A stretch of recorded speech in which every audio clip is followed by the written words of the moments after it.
Entonces, vamos hoy a dar inicio a la cuarta web del curso, correspondiente a la tercera unidad del curso.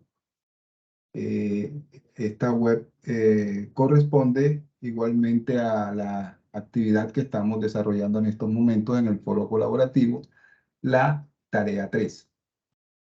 En esta web vamos a hablar de un sinnúmero de temas. Es una unidad que tiene muchos temas. Vamos a hablar de forma bastante resumida de todos ellos para poder de alguna manera cubrir todas las temáticas de esta unidad, aunque sea de forma resumida. Vamos a hablar hoy de los procesos de conformación de materiales metálicos y vamos a articularlo con la producción más limpia, el concepto de producción más limpia que marca el objetivo del curso, que es los procesos industriales dentro del marco de la sostenibilidad ambiental. Y articulado esto también con las nuevas tecnologías, en este caso las tecnologías de la industria 4.0. Entonces, inicialmente vamos a hablar sobre los procesos de conformado de materiales metálicos por fundición y moldeo. Después vamos a hablar de los procesos, de los principales procesos, porque son muchísimos, los más representativos, de los procesos de conformación por deformación plástica, las principales operaciones de conformado por mecanizado de metales con arranque de viruta. Hablaremos muy brevemente sobre las operaciones de soldadura. Seguidamente hablaremos sobre el concepto de producción más limpia, industria 4.0, y haremos una rápida mirada a las dos guías que nos quedan del curso: la guía de la tarea 3, que está en estos momentos abierta, y la post-tarea o evaluación final del curso. Y en este esquema que yo les presento aquí, básicamente nos muestra cómo es el proceso de conformado de un material metálico. Partimos de un material, en este caso puede ser un material ferroso o no ferroso, el cual tenemos varias opciones para conformarlo: por metalurgia de polvo, que es una temática que no vemos en este curso, pero es bueno que sepan que existe. O lo podemos conformar en material metálico por moldeo y fundición, o por deformación plástica. En este caso, pues hay diversas operaciones como la forja, extrusión, el laminado y el trefilado, entre otros, del que vamos a hablar ahora más adelante. Una vez conformado el material por alguna de estas operaciones de forma primaria, le damos posteriormente lo sometemos a un mecanizado con el fin de darle un mejor acabado superficial y llevarlo a las dimensiones precisas requeridas por el cliente. Lo sometemos a un mecanizado, ya sea por un torno, una fresa, un cepillo, un taladro, un aserrador, una combinación de estas máquinas herramientas. Y finalmente podemos también, si es el caso, si se necesite, aplicarle un tratamiento térmico para mejorarle al producto final sus propiedades.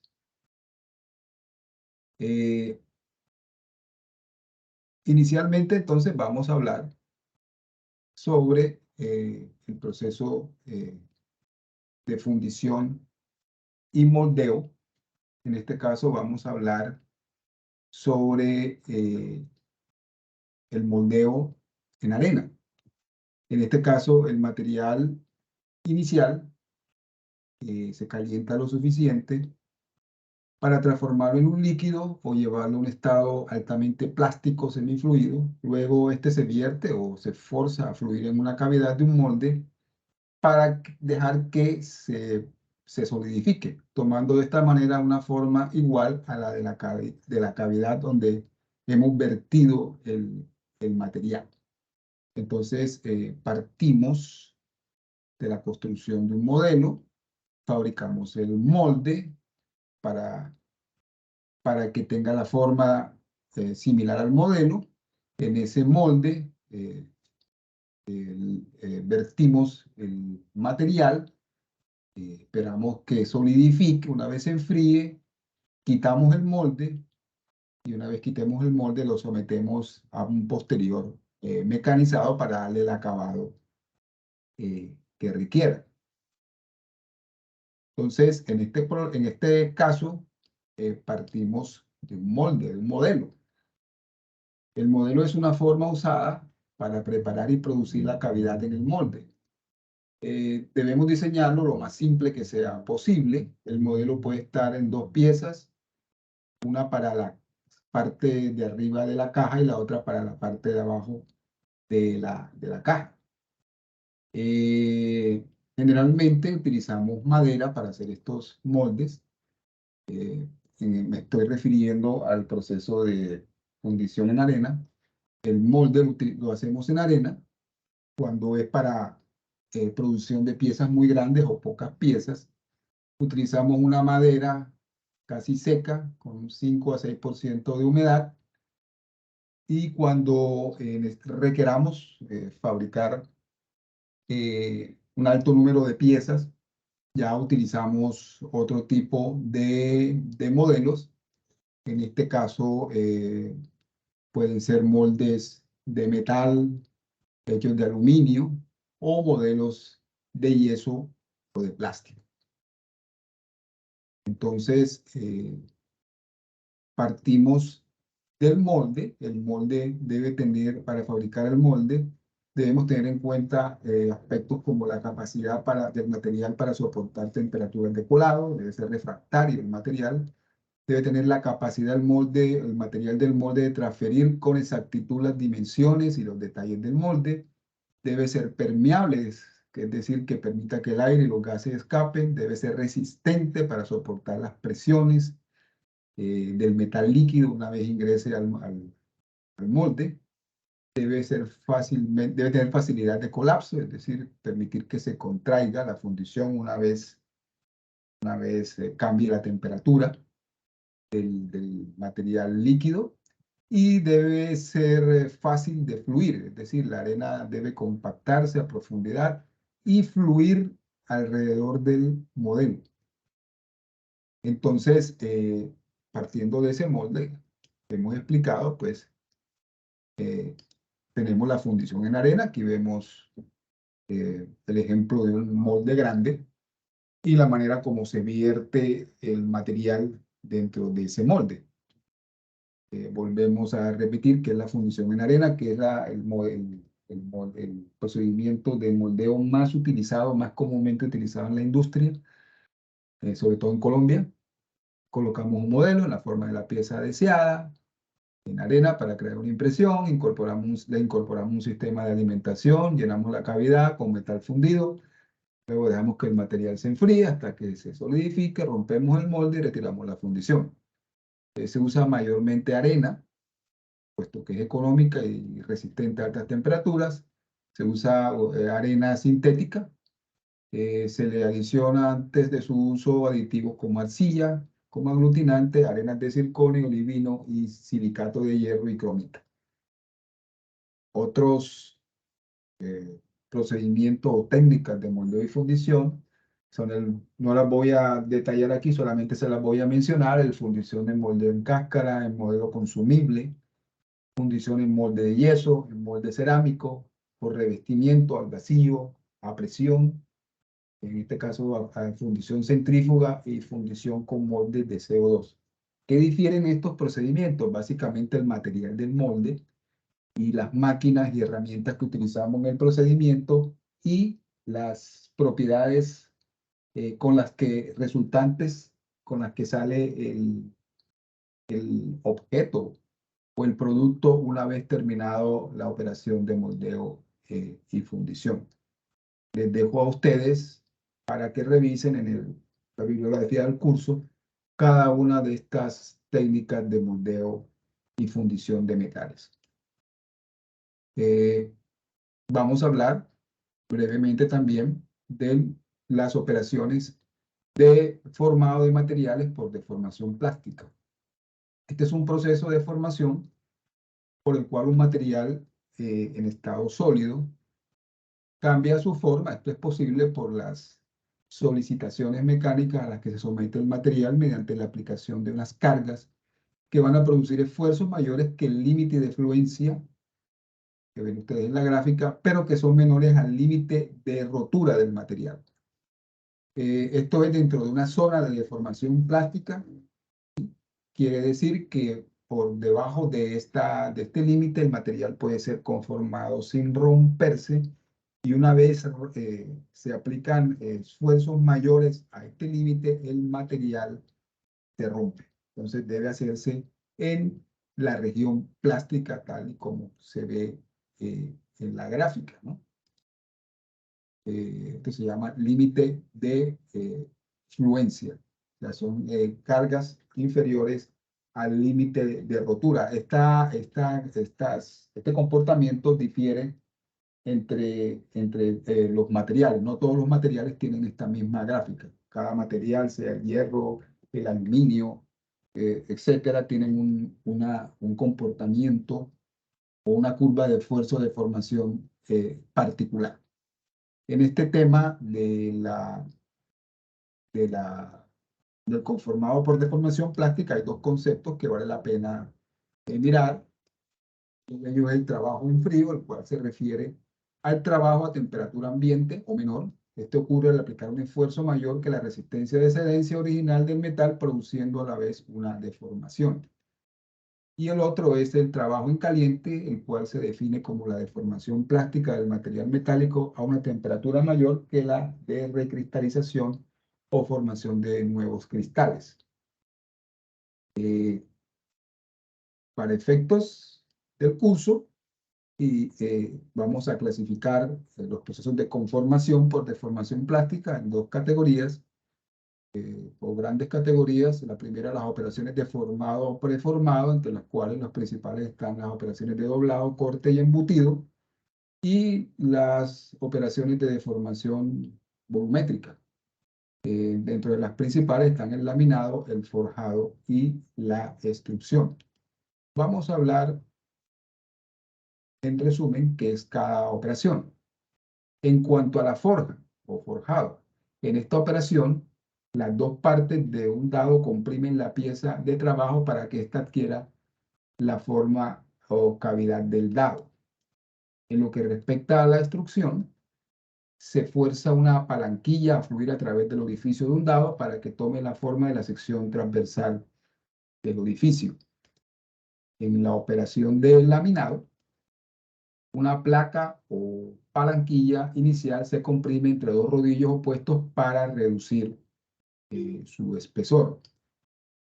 En la operación de conformado por deformación plástica llamada trefilado o también comúnmente estirado de alambre, este consiste en hacer pasar un alambre grueso por una matriz de hierro llamada hilera o trefila, de ahí el nombre de trefilado, la cual está provista de un agujero cónico, y el agujero va disminuyendo progresivamente el diámetro hasta la medida que deseamos obtener.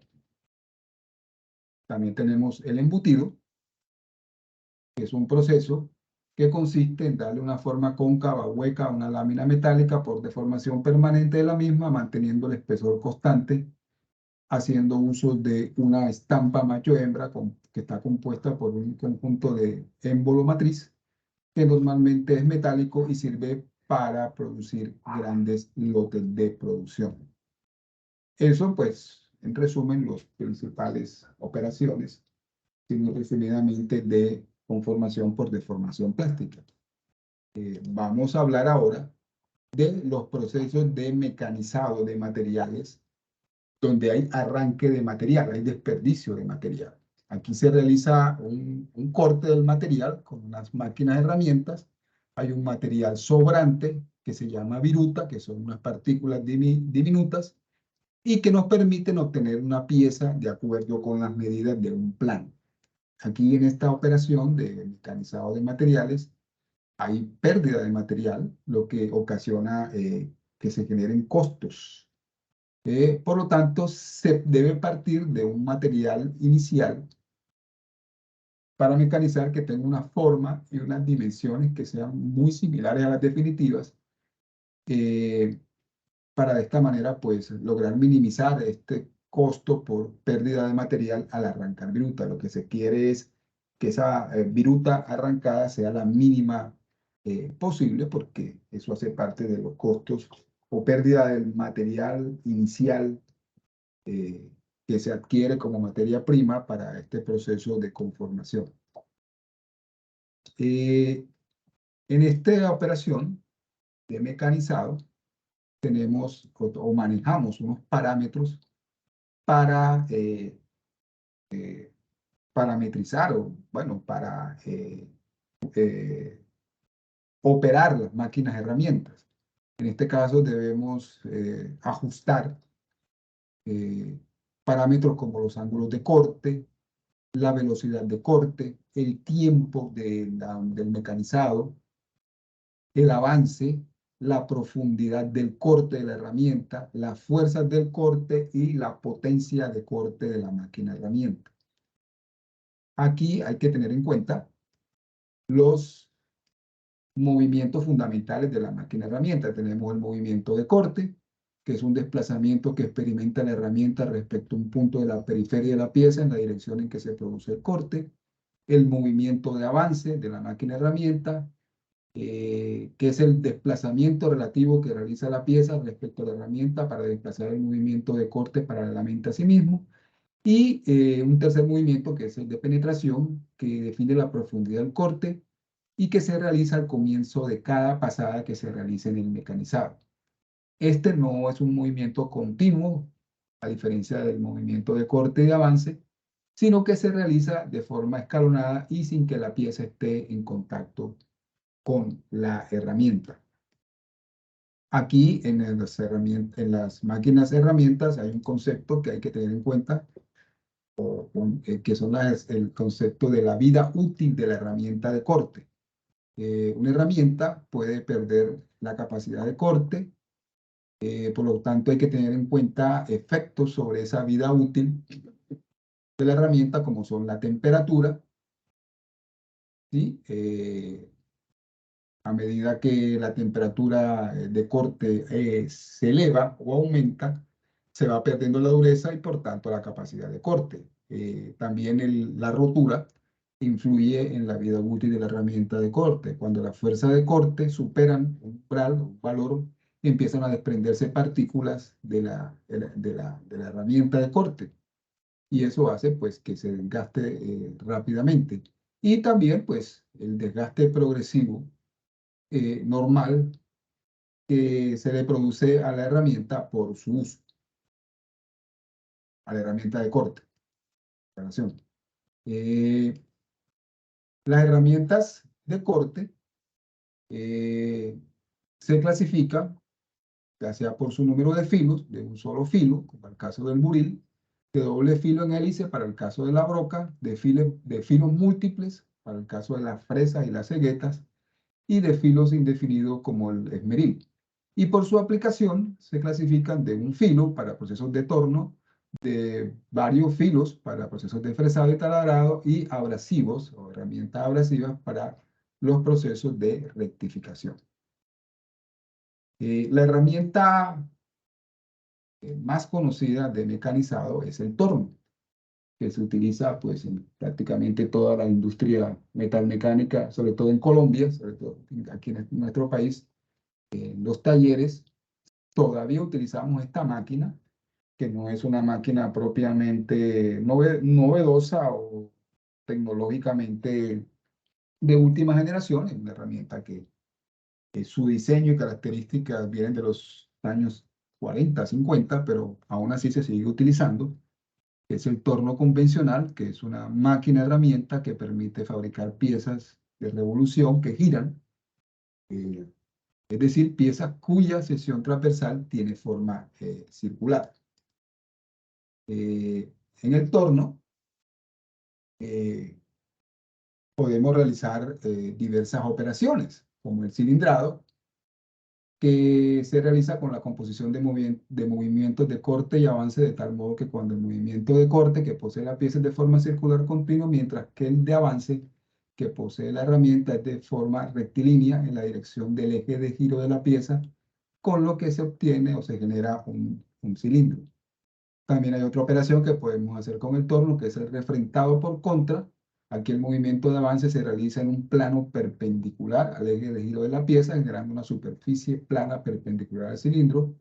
Y también con la combinación del refrentado y cilindrado podemos realizar operaciones como el cajeado, que consiste en un cilindrado interior, el ranurado, que es realizar una ranura, el tronzado, que es una operación de refrentado que se realiza en una sección intermedia de la pieza, avanzando hacia su eje hasta llegar a la cortada. Y el roscado, que es una operación de cilindrado con una velocidad de avance tal que entre dos secciones de corte consecutivas permanece un grueso de material sin cortar o filete. ¿Qué piezas podemos obtener con el torno convencional? Pues un sinnúmero de piezas, en este caso ejes o árboles, piñones, rodillos, poleas, bujes, pasadores, tornillos, en fin, es una herramienta de corte muy versátil que nos permite obtener muchísimas piezas a nivel industrial. Pues como les comentaba, es una máquina de diseño original muy antigua, pero tiene su versión automatizada, que también se utiliza en la industria, sobre todo en eh, las empresas más grandes, las empresas metalmecánicas más grandes, que es el torno automatizado, controlado numéricamente o llamado también torno CNC. Estas máquinas se programan usando un control numérico computarizado que contiene unos programas o tiene unos programas que contienen la información tecnológica sobre este proceso de mecanizado. Se pueden programar usando la ayuda de programas asistidos por computador llamados programas CAD, donde se diseñan las partes a mecanizar y pasan después a un programa de manufactura asistida por computador CAM, donde se realiza la simulación del proceso de corte, seleccionando las herramientas, materiales y los parámetros de corte. Esta es la versión automatizada del torno convencional. Otra máquina en la industria muy utilizada es la fresadora convencional, que también es una máquina herramienta de un diseño antiguo, pero que todavía se usa en los talleres actualmente. Es una máquina que por medio de una herramienta de corte que se llama fresa, la cual se mueve con movimiento de rotación y mecaniza superficies que se desplazan bajo la herramienta en movimiento de línea recta. ¿Qué operaciones podemos hacer con fresado? Pues podemos hacer, por ejemplo, operaciones de fresado periférico o fresado plano. En esta, el eje de la herramienta es paralelo a la superficie que se está mecanizando y la operación se realiza por los bordes de corte en la periferia exterior del cortador. También podemos hacer el fresado en las caras o fresado frontal. En este, el eje de la herramienta de corte fresa es perpendicular a la superficie de trabajo y el mecanizado se ejecuta por los bordes o filos cortantes del extremo y la periferia de la fresa.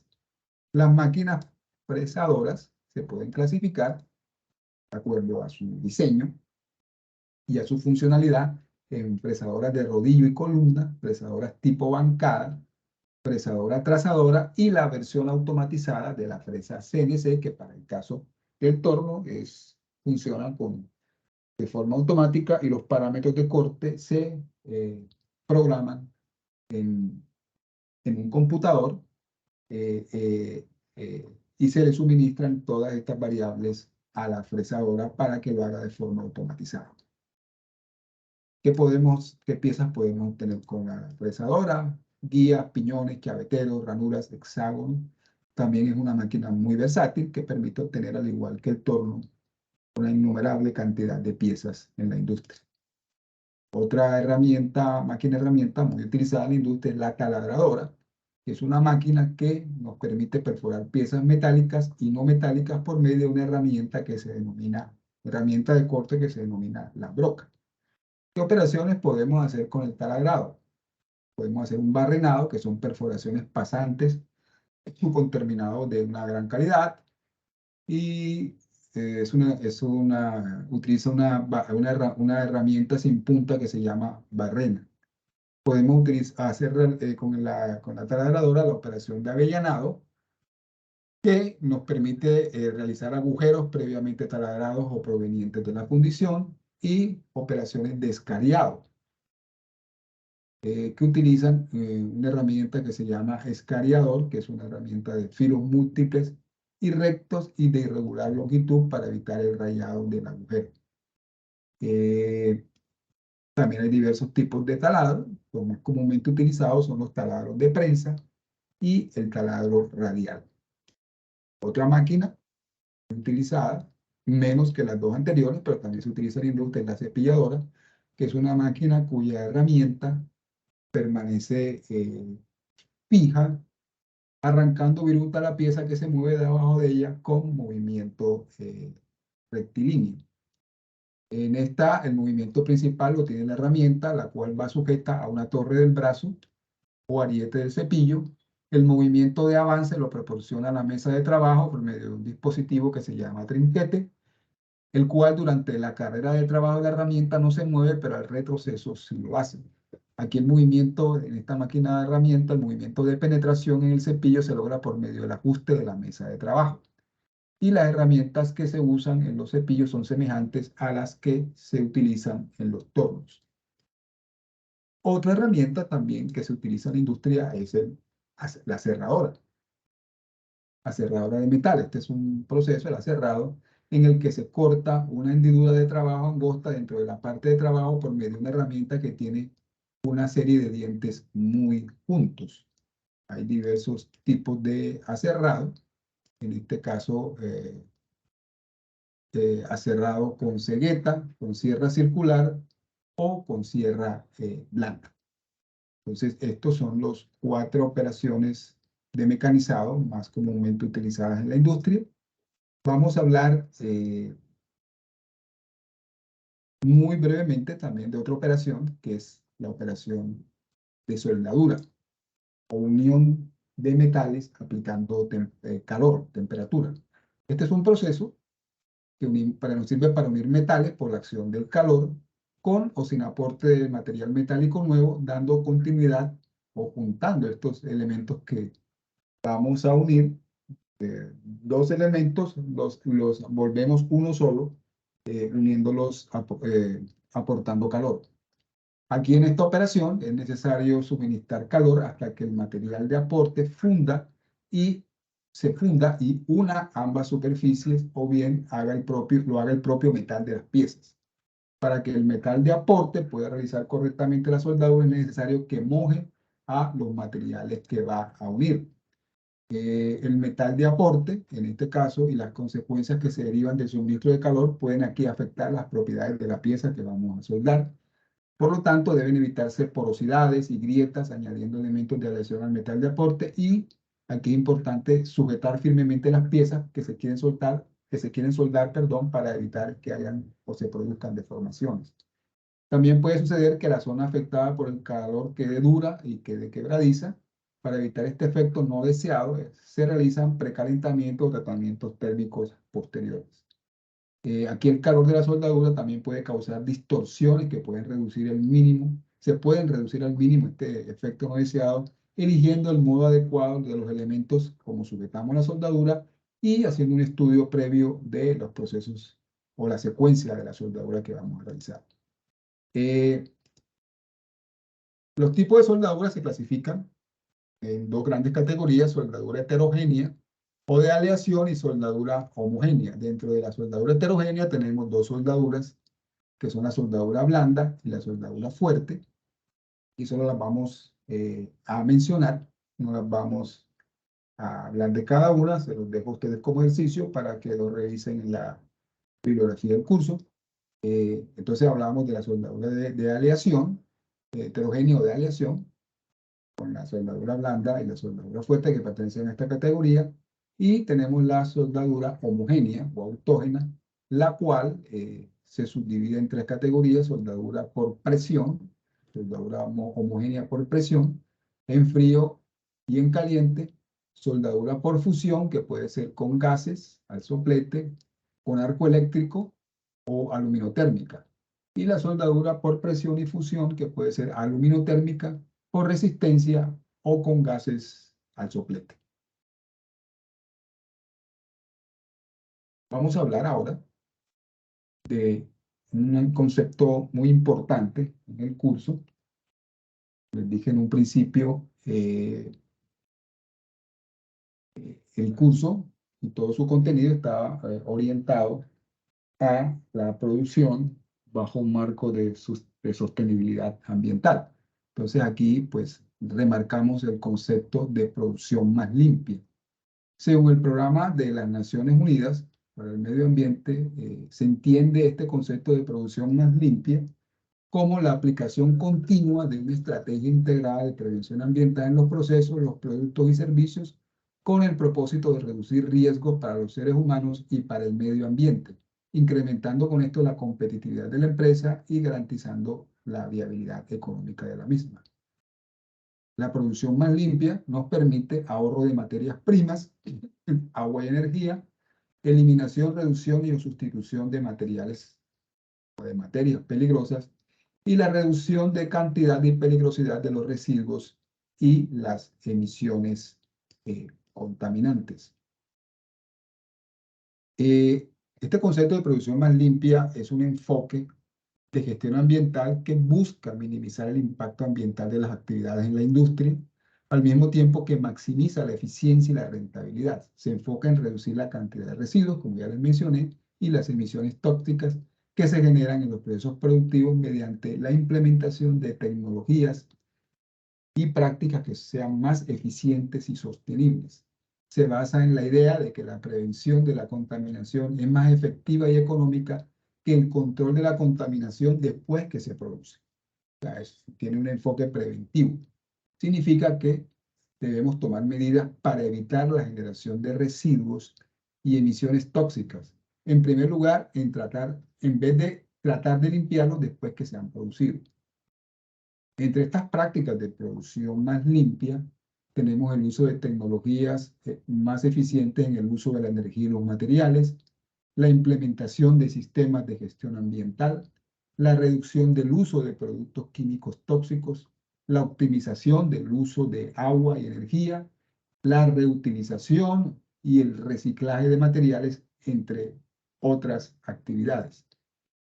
Esto de la producción más limpia no solo beneficia al medio ambiente, también mejora la eficiencia y eficacia de nuestros procesos productivos, la rentabilidad empresarial en el largo plazo, ya que al reducir la cantidad de residuos y de emisiones tóxicas, las empresas pueden reducir sus costos de producción y por ende aumentar la calidad del producto que ofrecen al consumidor. Además de todo esto, adoptando prácticas más sostenibles, podemos también mejorar la imagen y la reputación de nuestra empresa entre los consumidores y la sociedad en general. Es por esto que es indispensable que asumamos buenas prácticas de manufactura para optimizar los procesos en la manufactura. Tanto la aplicación de las buenas prácticas como la adopción de tecnologías más limpias pueden aplicarse en todo el ciclo productivo de la empresa, el cual consiste en la gestión de proveedores, el almacenamiento, la alimentación, el proceso productivo y el manejo de residuos. Una adecuada selección de proveedores de materias primas e insumos tiene que ver en muchos casos con una mayor vida útil de los equipos y de las máquinas, con una mejor calidad y aprovechamiento de las características de dichas materias primas y con la reducción de la contaminación causada por las impurezas. Por su parte, también la gestión que hagamos del adecuado almacenamiento nos va a permitir que las materias primas y los insumos no vayan a sufrir daños por su mala ubicación, su manejo o rotación deficiente, que escapen o pierdan sus propiedades por usar recipientes inadecuados o por la mala ventilación, entre otras razones. La alimentación, entendida en este caso como el transporte de materias primas desde el lugar del almacén hasta donde ingresen al proceso productivo, es una etapa a la que se relaciona poco con las ineficiencias en los procesos productivos. Sin embargo, existe una probabilidad de que durante el transporte de los materiales del almacén al proceso se generen residuos o impactos ambientales negativos derivados de acciones de carga, traslado y descarga de los materiales e insumos. Estas acciones, la realización de estas acciones puede provocar problemas como rotura del envase, contenedores, pérdida de la carga, derrames e incendios. Entonces, este es un proceso importante dentro de la gestión ambiental de la empresa.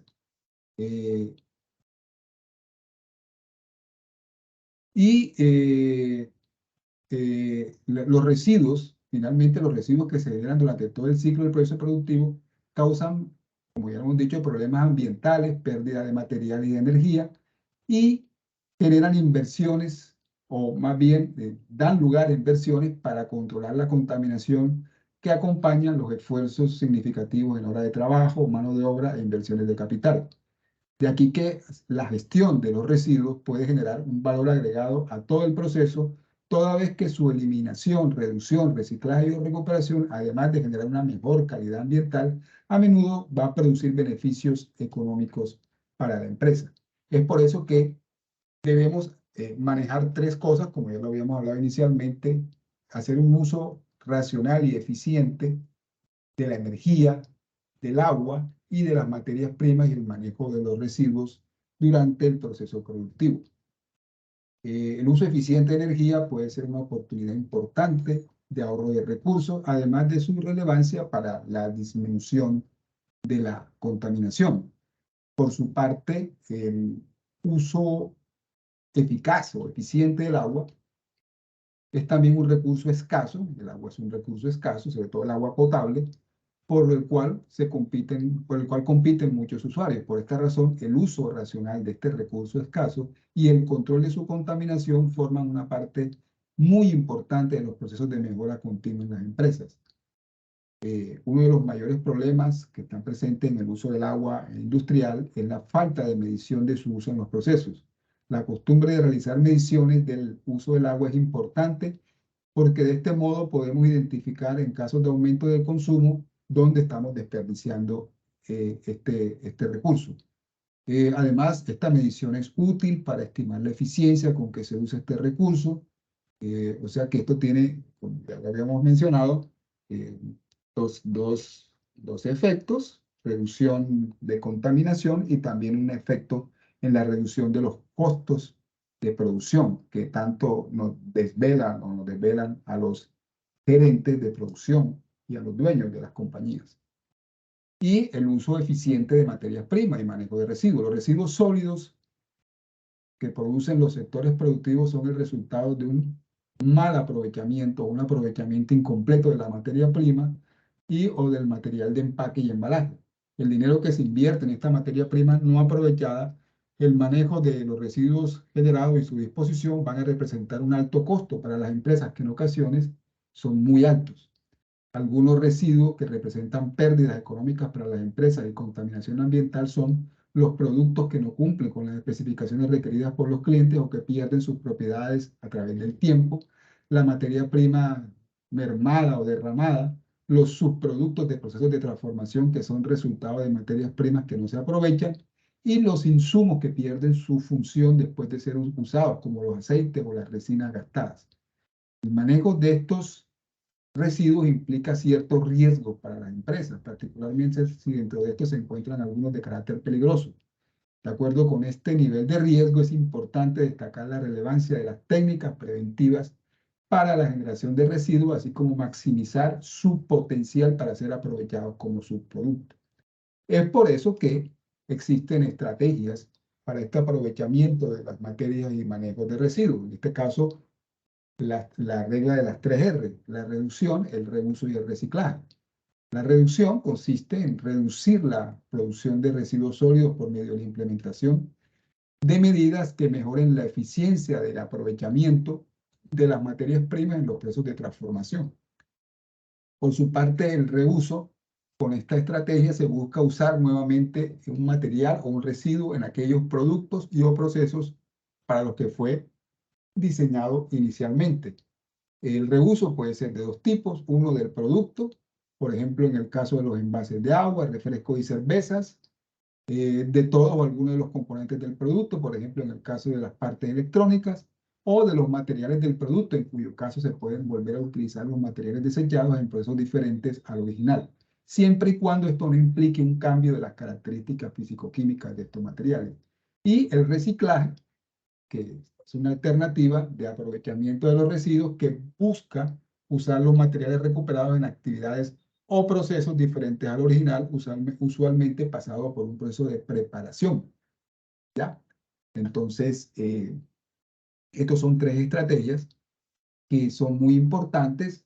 Las vimos y las estudiamos en la tarea 1, en el tema de economía circular, y aquí volvemos nuevamente a tocar el tema, ahora relacionado con la producción más limpia. Tanto la economía circular como la producción más limpia son conceptos que se articulan en torno a procesos con sostenibilidad ambiental. Y dentro de todo esto, de la producción más limpia y la economía circular, pues no podemos dejar por fuera un tema importantísimo, que es el tema de la industria 4.0, muy en boga de unos 10 años para acá en el mundo. Este concepto de la industria 4.0 aparece como un resultado del surgimiento, distribución, uso y apropiación de las nuevas tecnologías basadas en la tecnología digital y las tecnologías del Internet. Aquí hablamos del concepto de automatización industrial, que se define como pueden mirar ahí en el texto, el uso de máquinas electromecánicas, de robótica, o por sistemas de cómputo que realizan de manera automática y autónoma los procesos que se ejecutan en una empresa. Este término se usa para denotar el término industria 4.0 para denotar el proceso de transformación en las cadenas globales de creación de valor. Este concepto incluye procesos de negocios en la industria que contemplan la organización de redes de producción globales sobre la base de las nuevas tecnologías, las nuevas TIC, con la ayuda de las cuales se lleva a cabo la interacción de los objetos de producción según Subkolov.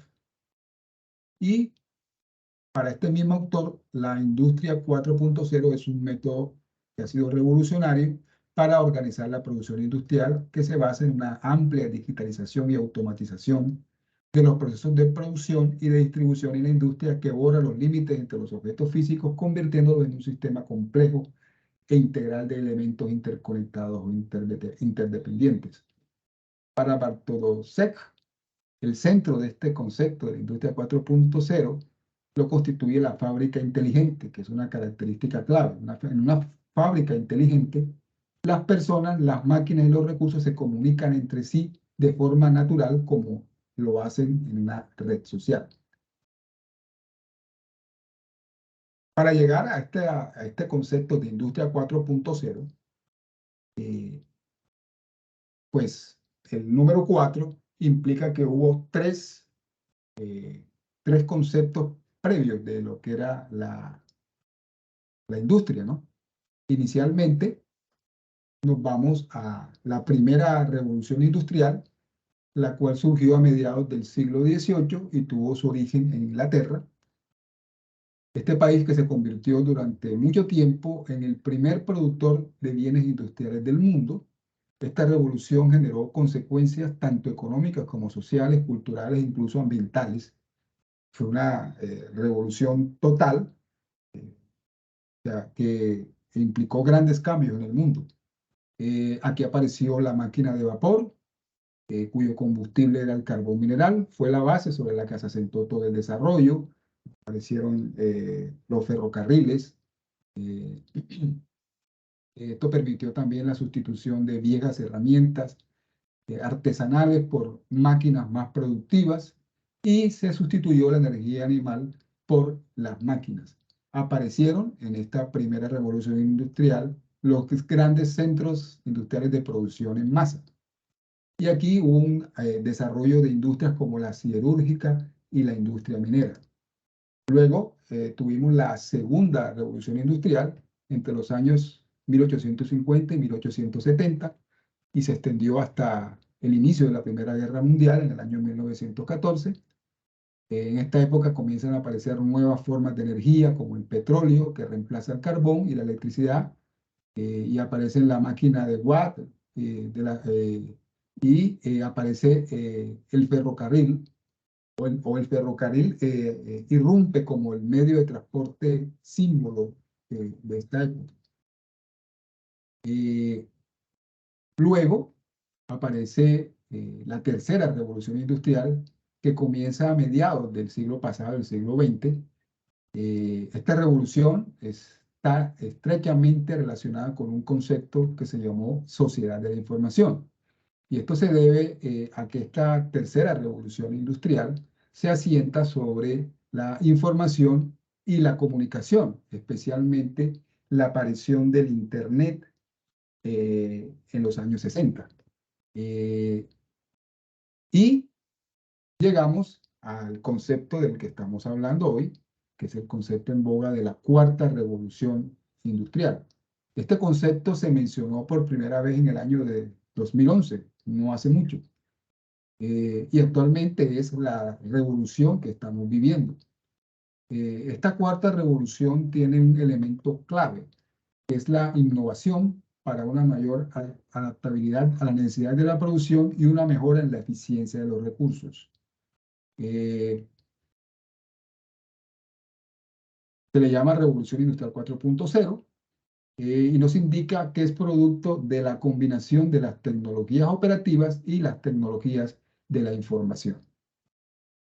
Entonces, en esta esfera, en este nuevo ámbito eh, de la industria 4.0, aparecen unas nuevas tecnologías que se le llaman tecnologías disruptivas, las tecnologías que han roto con lo que se venía dando hasta el siglo pasado, hasta el siglo XX.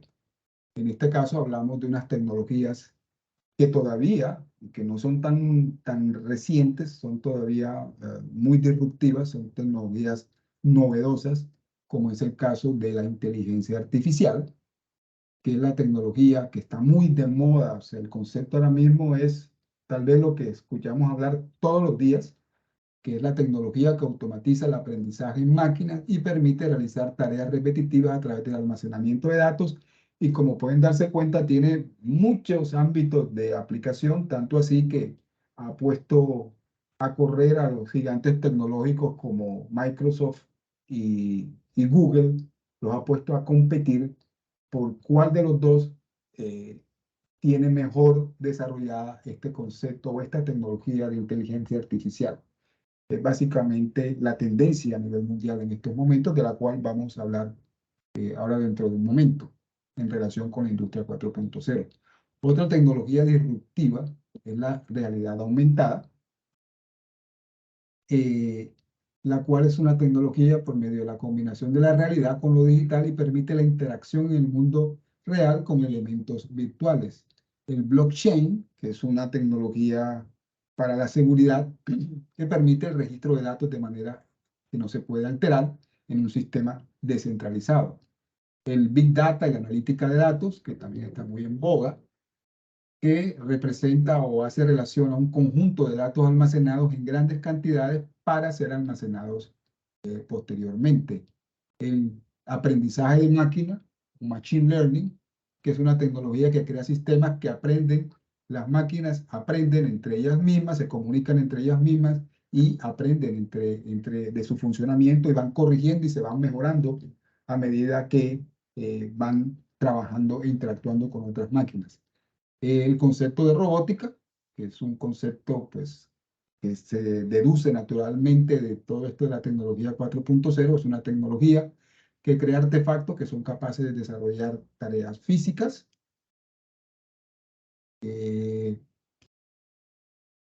el Internet de las cosas, o Internet industrial de las cosas, llamado IoT, que facilita la comunicación entre todos los dispositivos dentro y fuera de una fábrica. La computación en la nube, que también es un tema con el cual estamos todos los días familiarizados. En este caso, permite acceder a los datos desde diferentes dispositivos en cualquier punto de la fábrica o en cualquier punto donde estén los administradores de estos recursos. No es una tecnología que permite el acceso ubicuo. O sea, no es necesario estar dentro de la fábrica o en un punto físico determinado para gestionar o manejar los equipos y la información. Otra tecnología disruptiva es la simulación. En este caso, pues nosotros en el curso la estamos estudiando para los que hicieron o están haciendo la práctica simulada del componente práctico con el programa FlexSim.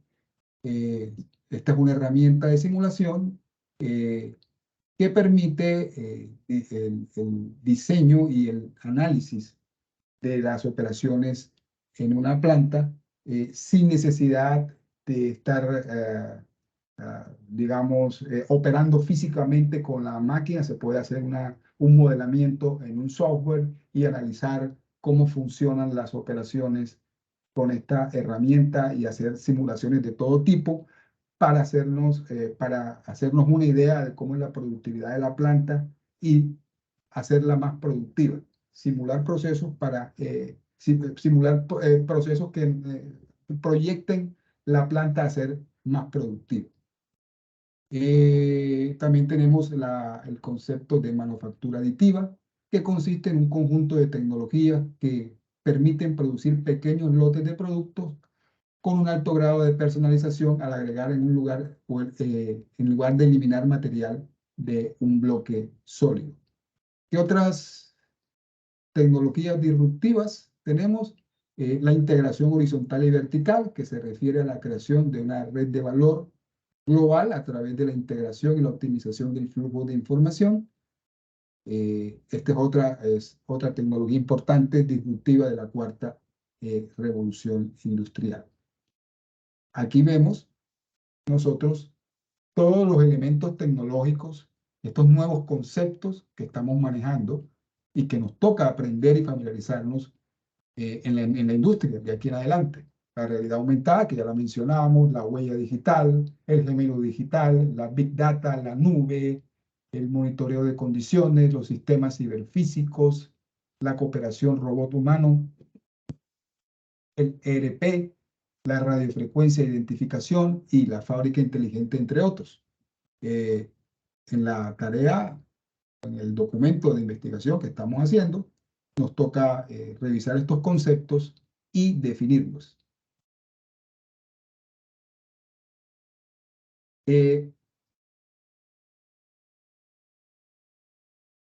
La inteligencia artificial, que estábamos hablando ahorita, que es un concepto que ahora mismo está dominando todos los ámbitos, no solo de la producción industrial, sino de la vida diaria, de la educación, de la comunicación.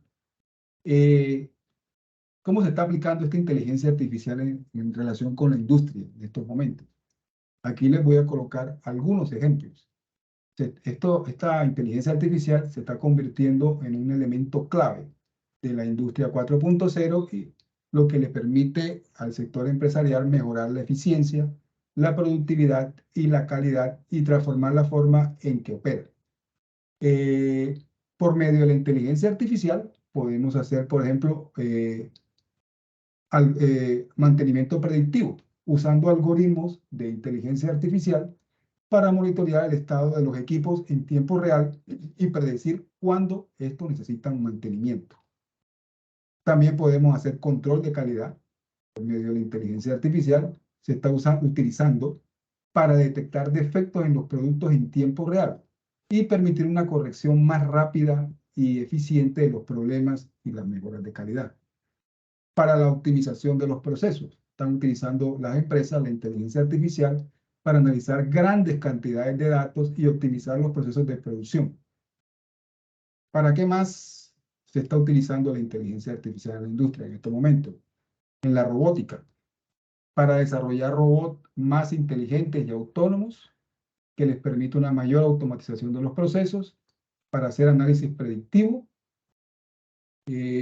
para la logística inteligente, para optimizar la cadena de suministro y para el diseño de productos. Se está utilizando para desarrollar productos más innovadores, personalizados, lo que va a permitir una mayor satisfacción del cliente y una mayor ventaja competitiva para la empresa dentro del mercado. Igualmente, la industria 4.0 pues, presenta unos desafíos, unos retos, entre otros, pues los problemas de la seguridad, la ciberseguridad, la fiabilidad y estabilidad necesarias para la comunicación de máquina a máquina.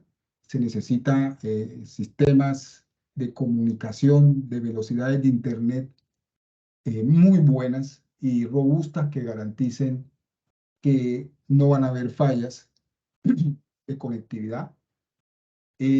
También pues necesita que se mantenga la integridad de los procesos de producción, la necesidad de proteger el conocimiento industrial, eh, el tema de la necesidad de tener o contar con recursos humanos calificados no es fácil. A nivel mundial hay una necesidad urgente de personas con conocimientos en estos temas y no los hay. No los están sacando las universidades, no los están sacando las instituciones de educación. Entonces, esto es un desafío encontrar o por lo menos formar, empezar a formar personal capacitado para manejar todos estos temas de última tecnología. Eh, la resistencia al cambio también es un tema que es un reto, un desafío para la industria 4.0 y obviamente algo que nos preocupa a todos, y es que la inteligencia artificial y la industria 4.0 podría, y eso no es una especulación, podría generar alto desempleo a nivel mundial. Así como tiene muchas ventajas o presenta muchas cosas maravillosas, no, no podemos negar que podría generar desempleo, pérdidas de empleo para un número importante de personas en el mundo. Entonces, esos son básicamente los desafíos, los retos que enfrenta la industria 4.0 con la inteligencia artificial, que como ya les he comentado es tema, el tema de moda y es un tema que de aquí en adelante va a ser un tema central para todos nosotros. ¿Hacia dónde se proyecta la industria 4.0? Según el autor Hildrich, el sector industrial, la visión es que el sector industrial construirá redes globales para conectar sus máquinas, sus fábricas, sus depósitos de almacenamiento como sistemas ciberfísicos, los cuales se conectarán y controlarán entre sí inteligentemente, compartiendo información que les permita tomar decisiones. Estos sistemas ciberfísicos tomarán la forma de fábricas inteligentes, máquinas inteligentes, depósitos de almacenamiento inteligente y cadenas de valor inteligente. Y dentro de esta visión, pues está incorporada lo que va a ser la inteligencia artificial. Cómo la inteligencia artificial va a permitir tomar decisiones dentro de una fábrica inteligente en tiempo real para asegurar una calidad y una cadena de abastecimiento exacta y precisa para satisfacer al mercado. Entonces, ¿qué se visiona de aquí en adelante? Un desarrollo tecnológico descomunal en lo que se refiere a la industria, pero como ya les comentaba, también un reto muy fuerte, una amenaza muy fuerte en cuanto a, en cuanto a qué problema va a ocasionar todo este desarrollo en la pérdida de puestos de trabajo. Entonces es un contraste entre los grandes beneficios en cuanto a productividad y en cuanto a eficacia versus la pérdida de empleo que puede generar todos estos nuevos desarrollos. Entonces, esto es básicamente lo que les quería comentar el día de hoy. con relación a toda esta cantidad de temas. Aquí pues se los desarrollé de una manera muy resumida en una hora. Considero que reuniones de más de una hora y media, pues ya a estos momentos que estamos en la curva descendente del día, pues no le vamos a poner la atención que merecen. Por lo tanto, es costumbre mía presentar todo de forma muy concreta para no perder la atención y el foco en los elementos clave de estudio de la unidad a fin de realizar una actividad académica de forma excelente que cumpla, que ustedes puedan cumplir con los objetivos de o con los resultados de aprendizaje del curso, especialmente para esta tarea 3. Entonces, ya ustedes saben y conocen cómo es la metodología de desarrollo de este curso. Para todas las actividades trabajamos sobre un formato tipo de documento de investigación que se denomina working paper. La estructura del desarrollo metodológico es el mismo. Lo que varía entre actividad y actividad son los temas objeto de investigación y desarrollo. En este caso, para esta tarea, vamos a trabajar en equipo, el tema producción limpia en empresas del sector metalmecánico en Colombia. Entonces, ojo, cuando nosotros nos pongan un tema, ya en el título está delimitado. ¿Qué es la delimitación? Empresas de un sector específico, que es el sector metalmecánico. ¿En qué área geográfica? En Colombia. No podemos hablar de otros sectores económicos ni de otros países. Vamos a aterrizar y a delimitar todo este desarrollo que nosotros investiguemos en, en este título. En el desarrollo de este título, como es costumbre, se presentan unos subtemas que van relacionados con el título principal. En este caso, vamos a describir los principales procesos de conformación de materiales metálicos. Hoy los vimos, así, a grosso modo. Pues esto que yo les expliqué, lo podemos explicar ahí en el documento. Eso sí, obviamente mencionando de dónde obtuvimos la información. Es súper importante el tema para la evaluación, el tema de la adecuada citación bibliográfica. Vamos a hacer un análisis comparativo de los procesos de conformación de materiales metálicos. Cuando se habla de análisis comparativo es comparar uno con otro, un contraste entre uno y otro, con ventajas, desventajas, usos y aplicaciones. Y el tercer punto, prácticas de producción más limpia que están llevando a cabo, pueden ser unos casos puntuales que están llevando a cabo las empresas del sector objeto de estudio en Colombia. Pues básicamente eso es el tema que vamos a desarrollar en esta tarea. Creo que ya el tema metodológico lo hemos repetido varias veces. Sabemos cómo se desarrolla, sin embargo, les voy a hacer unas observaciones. Sigo observando deficiencias en la citación. No estamos citando correctamente. He observado, espero que no sea el caso de las estudiantes que asisten hoy, he observado en los grupos que presentan un alto nivel de coincidencia en el Turnitin. ¿Por qué está sucediendo esto?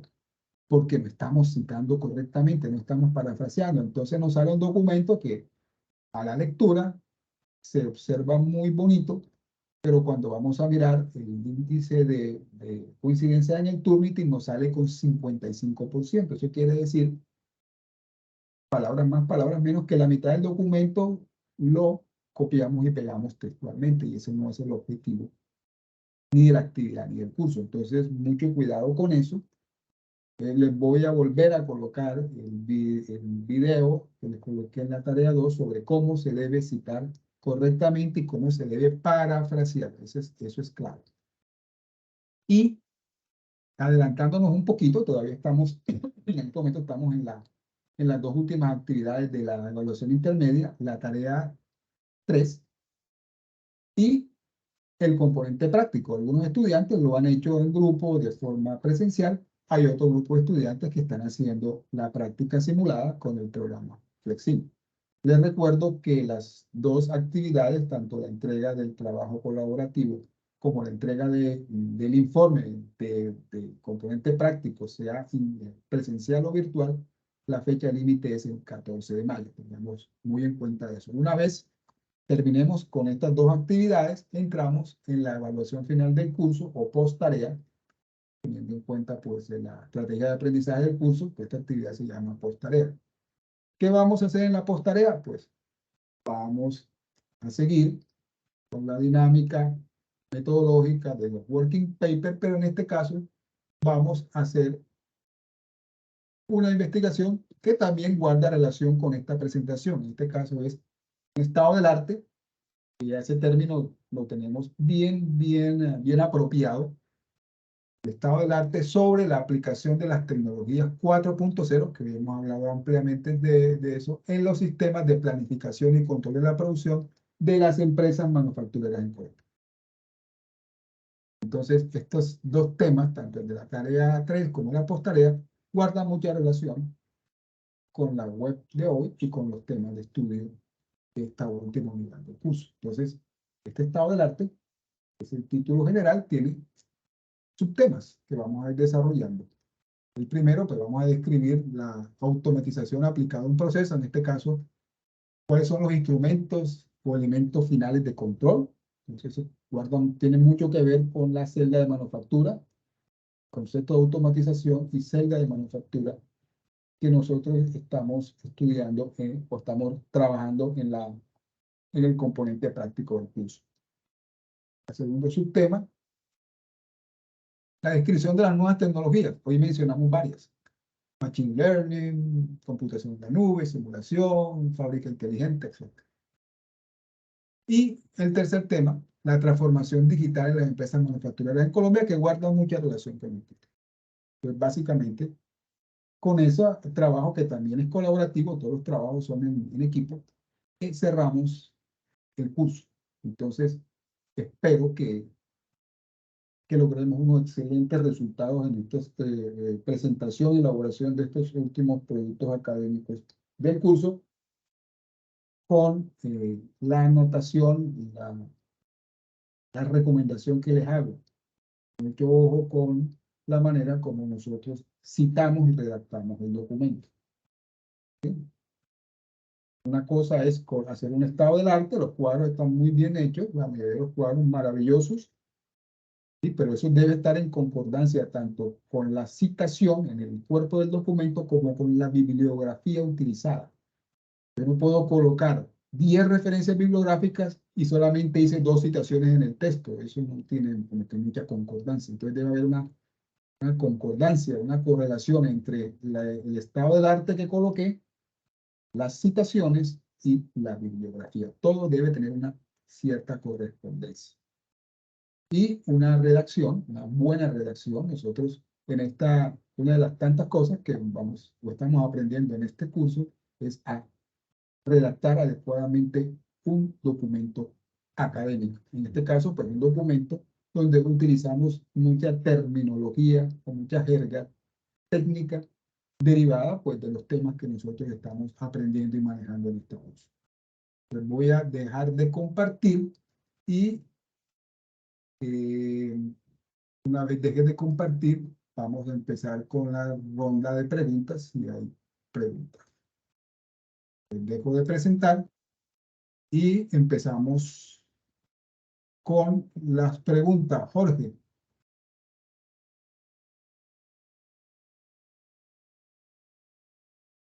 Tutor, buenas noches. Buenas noches.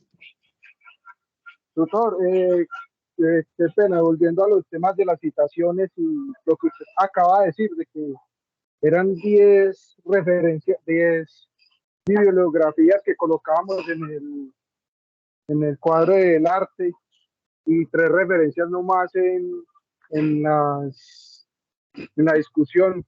Es que hay veces nos queda como, pues en el caso mío nos queda como difícil porque pues uno hace una referencia y es un párrafo, 2, 3 párrafos de una sola referencia. Ahí qué podría hacer uno como para reducir ese nivel aumentar el nivel de referencias ahí. porque digamos en el trabajo pasado yo coloqué 3 referencias y fueron varias partes de las que investigamos. Pues yo hice una parte de la conclusión de la discusión, pero pues las otras referencias fueron donde investigaron los compañeros y pues no se hicieron referencias. Solamente se investigó y pues hizo lo que fue la introducción y el resto, ¿cierto? Las conclusiones, hay que hacer Bueno, para que haya una citación, una buena citación, en la citación lo que se hace es un contraste. Si nosotros consultamos 5 o 6 fuentes bibliográficas y estamos hablando, por ejemplo, del moldeo en arena, entonces nosotros decimos, el autor XYZ plantea que la fundición en arena utiliza arena y sílice. Entonces, por su parte, el autor YZ también agrega que este es un proceso muy utilizado en la industria y muy versátil.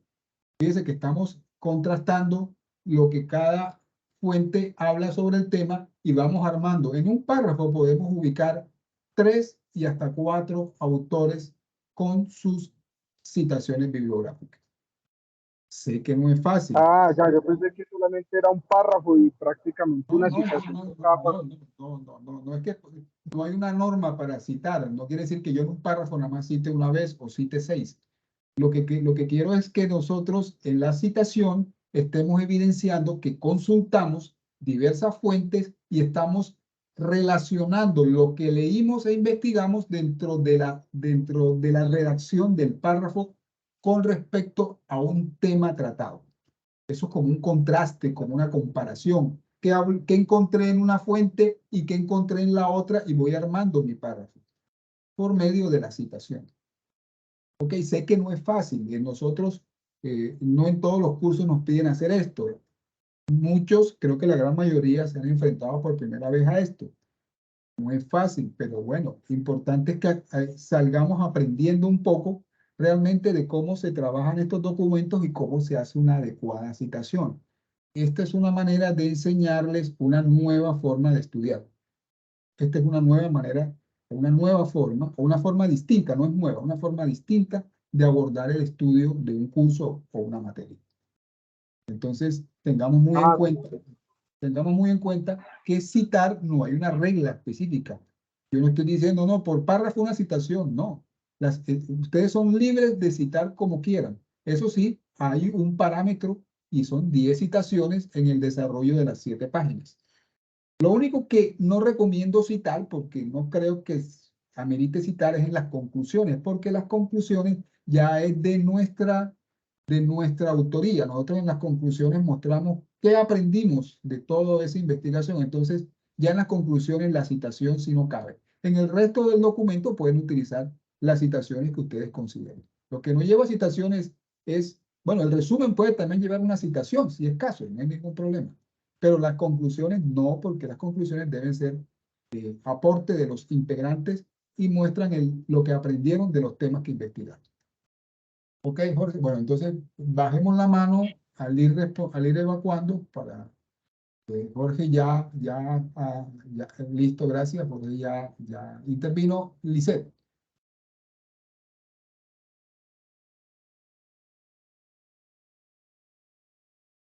Lisette, Buenas noches, tutor, ¿cómo está? bien, gracias. ¿Cómo estás tú? Bien, sí, señor. Bueno, la pregunta que yo tengo es respecto a la metodología. Resulta que nosotros como grupo hemos venido trabajando pues la temática de todas las actividades, pero a veces nos queda un poco complejo como centralizar la idea del trabajo, sí, como la idea principal del trabajo, porque pues hay mucha información, ¿sí? Entonces mi pregunta es cómo podemos hacer esa delimitación teniendo en cuenta que hay varias fuentes bibliográficas y pues que las temáticas son bastante extensas. Bueno, ese es el reto de estos documentos. Ese es el reto. Eso se llama curación de contenidos. Uno generalmente tiene mucha información, sobre todo el Internet nos proporciona prácticamente un desborde impresionante de información, cosa que no pasaba antes. Antes nosotros, los que somos estudiantes del pasado, pues andábamos con 2 libros. Ahora mismo tenemos acceso a 500 libros. Entonces, eso es un reto en estos momentos.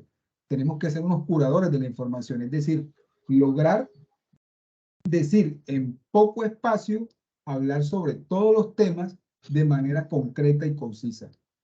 Sé que no es fácil, pero para eso somos un equipo. Desafortunadamente entiendo que no todos los grupos, no todos participan activamente. Uno lo desea, no se da. He visto grupos donde los grupos interactúan maravillosamente. Hay otros grupos donde nada más trabaja uno. Desafortunadamente se ve en este curso, se ve en la universidad y se ve en la vida. No es lo ideal. Pero en la medida, ya sea que trabajemos solos o trabajemos en equipo, debemos, pues no hay una fórmula que yo te diga específica de cómo hacerlo. Tenemos que ser curadores de contenido, coger esa información, ¿sí? Podemos, el cuadro del estado del arte es una herramienta que nos sirve precisamente porque ahí nos pide hacer un resumen para, con esa guía, vamos armando los párrafos. Precisamente se les colocó este periodo a que hicieran ese cuadrito, porque ese cuadro es como un requisito previo para elaborar el resto del documento. El periodo pasado no se pedía el cuadro y entonces había un poco de confusión. El cuadro, aunque parezca aburridor hacerlo, si nosotros trabajamos juicioso, el cuadro es el insumo que nos va a servir precisamente para hacer esa delimitación y esa estructuración de la información que vamos a desarrollar en pocas páginas.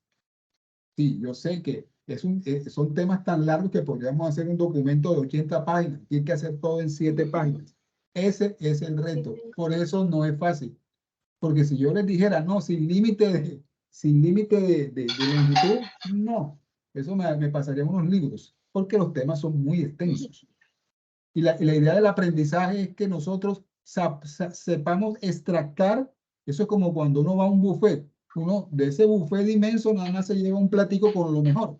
Aquí también, en ese buffet de información tan grande, debemos tener la capacidad de extractar únicamente lo que nosotros nos sirva para nuestro aprendizaje de todos los temas. Este es un curso, como ustedes podrán darse cuenta, que maneja muchísimos temas y toca resumir todo. Si nosotros nos pusiéramos a estudiar todos los temas uno por uno, nos demoraríamos 2 años. Aquí todo hay que hacerlo muy resumido, hay que mirar las cosas con cierta rapidez. Nosotros trabajamos, tenemos familia, entonces precisamente esa abundancia de funciones y de información, sé que es agobiante. Y uno dice, pero ¿y cómo hago de tanta información? Pues toca hacer el esfuerzo. Toda en la vida tiene ciertos niveles de dificultad y nosotros pues estamos ya en un séptimo, octavo periodo y ya a este nivel debemos tener ciertas capacidades desarrolladas y si no las hemos desarrollado, tenemos que desarrollarlas por lo menos en este curso para cumplir con estos retos.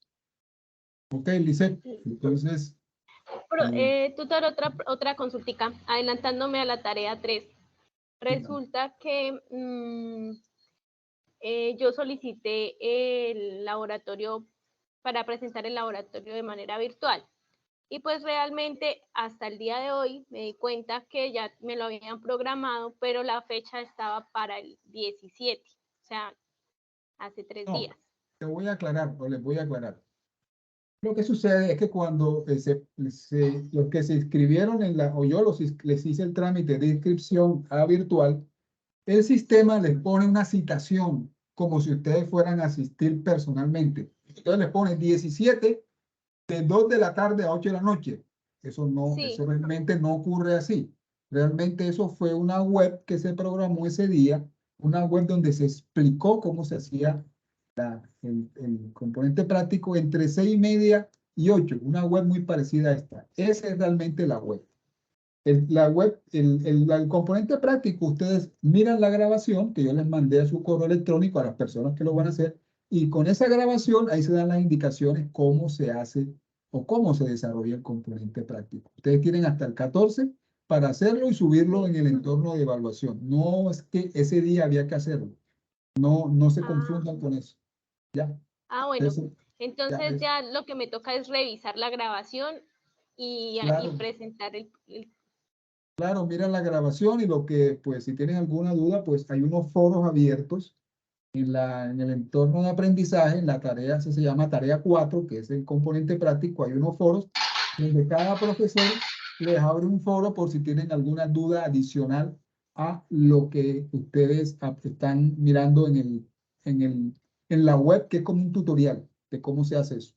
Igualmente en la guía hay muchos videos tutoriales para que vayan ustedes aprendiendo el ABC del programa, porque realmente lo que van a aprender es las cosas muy básicas del programa. El programa es muy extenso, como todo lo de este curso es muy extenso, entonces solamente van a aprender un pedacito del programa nada más, para hacer una simulación muy sencilla.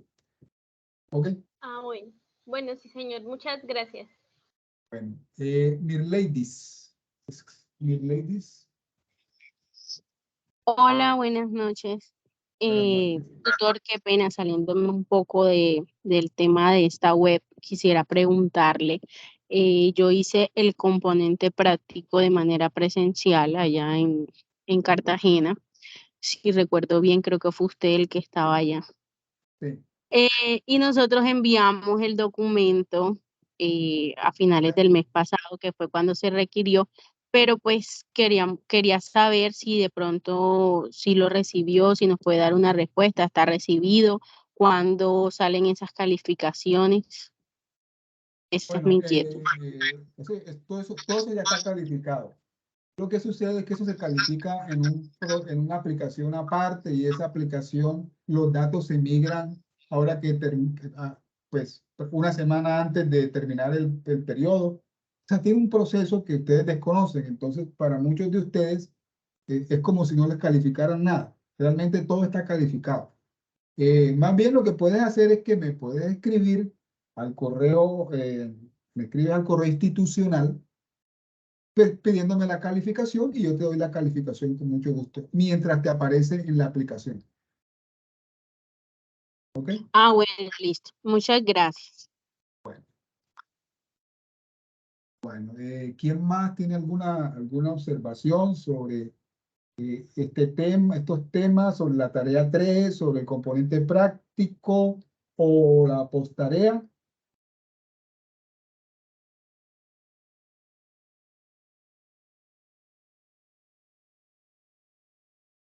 Si no hay preguntas, asumo que todo está divinamente claro.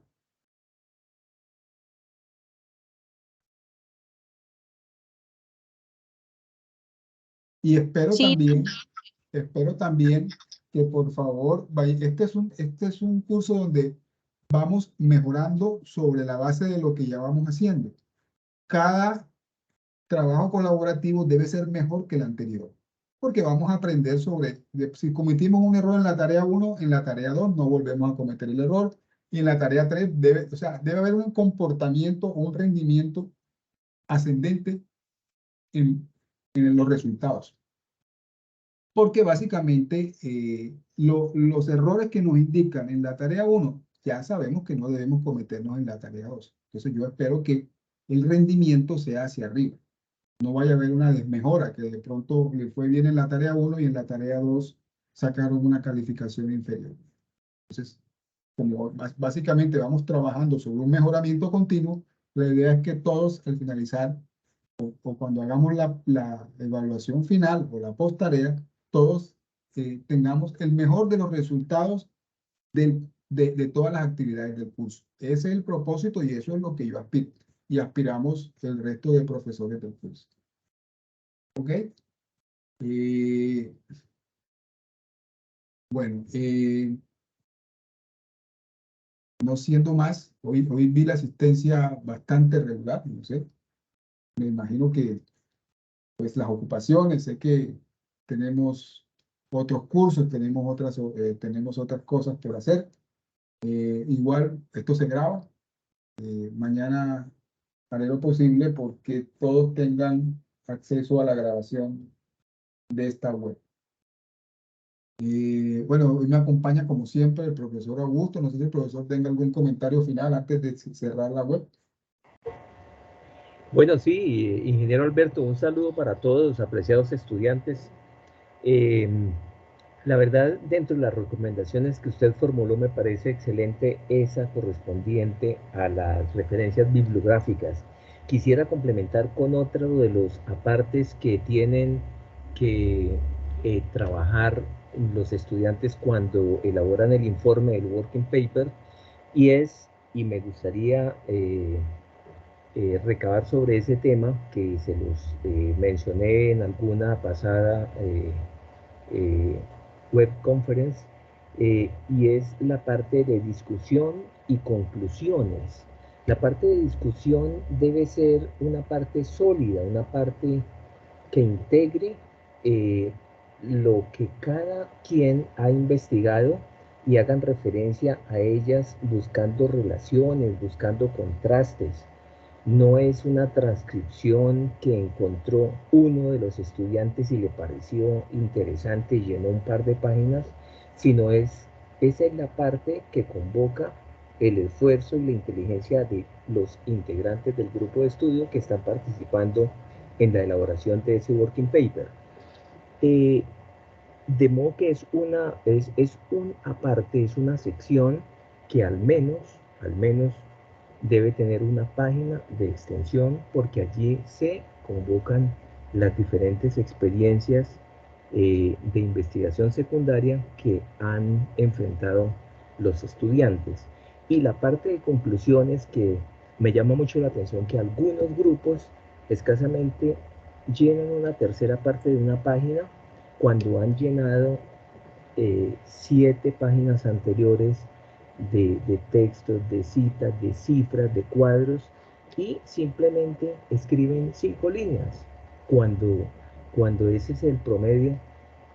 Algunos 7 líneas, otros 3 líneas, y ya esas son conclusiones. No, las conclusiones deben ser acordes, deben ser coherentes con todo lo que investigaron, todo lo que discutieron, y presentar ese testimonio de que sí aprendieron. El ingeniero Alberto lo mencionaba ahorita muy claro. No van allí citaciones, por supuesto no tienen que citar a nadie, porque ya ustedes se apropiaron de un conocimiento y están dando testimonio de que lo entendieron. Algún estudiante me preguntaba que si se podían formular sugerencias. Pues claro, desde luego que hay sugerencias de puntos inconclusos, de puntos que quedaron inciertos. Entonces formulan una sugerencia. Profundizar sobre el tema específico de la producción limpia en tales elementos, por ejemplo. No encontramos información sobre tal punto, pero nos parece de mucho interés para esta investigación, entonces formulamos que se profundice en ese tema.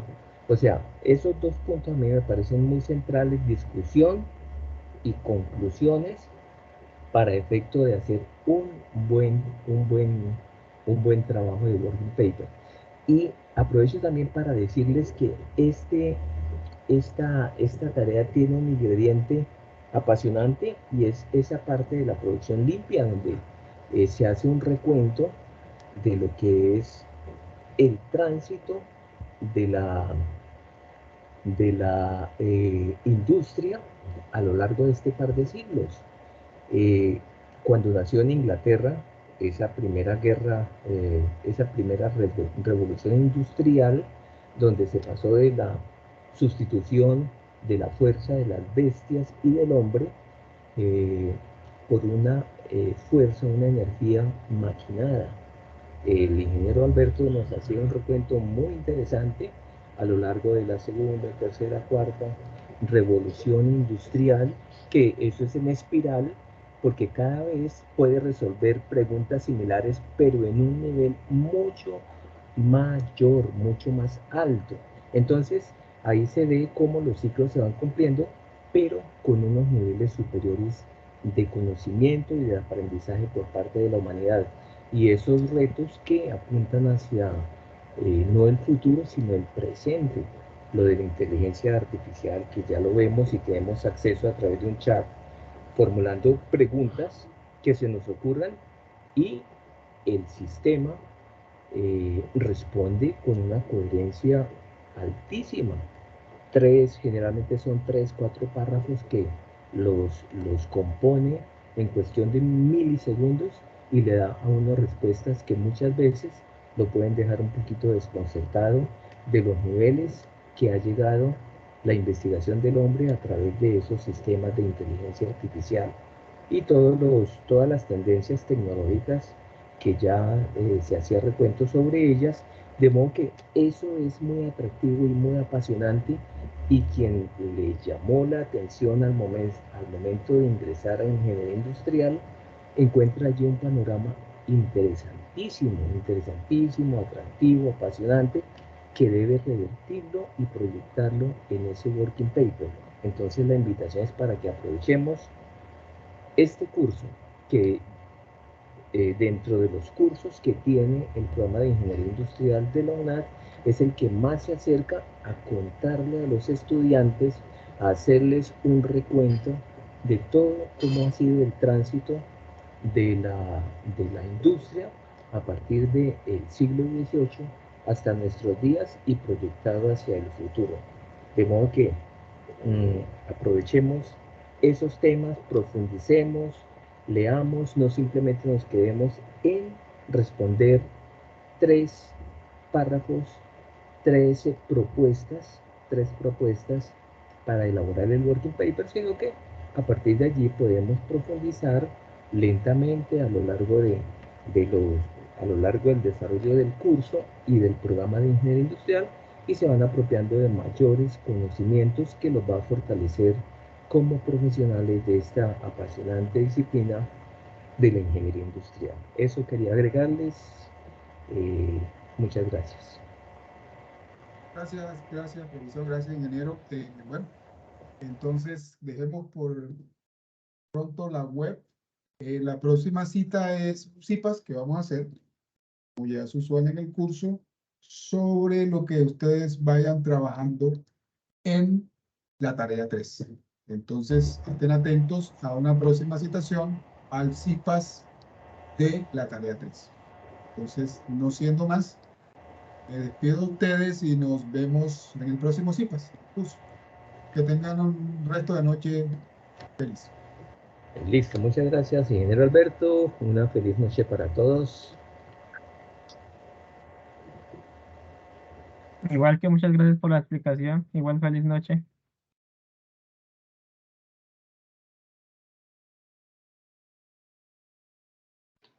Muchas gracias. Feliz noche para todos.